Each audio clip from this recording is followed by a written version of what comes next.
We need to sketch the graph y equals secant x and y equals 2 minus 1 half x.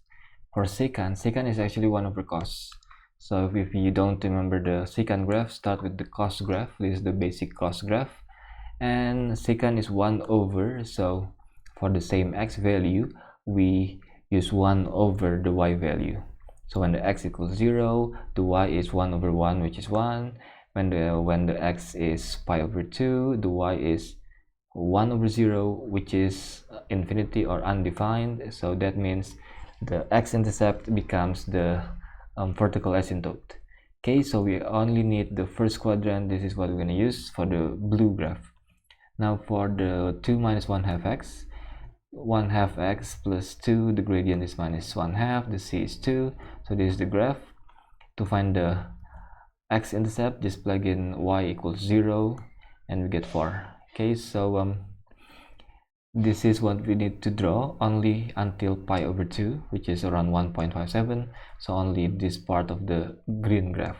So if we combine the two graphs, we need to label the x-intercept of the straight line, the y-intercept, and the y-intercept of the blue curve, and we need to label the vertical asymptote, and we need to label that we have only one intersection, which means we have only one root of the equation.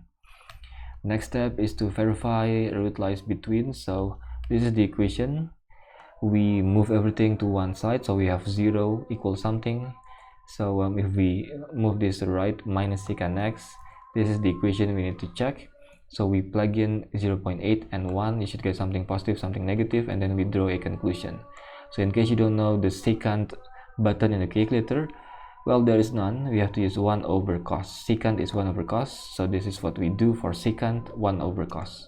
Right, next step is to use the iterative formula. So we have the iterative formula.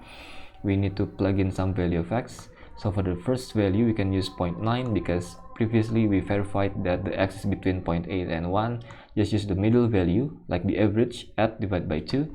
So this is the first initial value, and then go back in the calculator, replace the 0.9 with the answer button, use equal sign again, write down all the values. We need to keep going until we get the same number in 2 decimal places. So here we have 0.88, so that's the final answer. And if you keep going, keep pressing the equal sign many times until the displaced number doesn't change anymore, this is what you get. So if you keep pressing the equal sign and the number keeps getting bigger or smaller, there is something wrong then. Right, and we use radians, of course. All right, now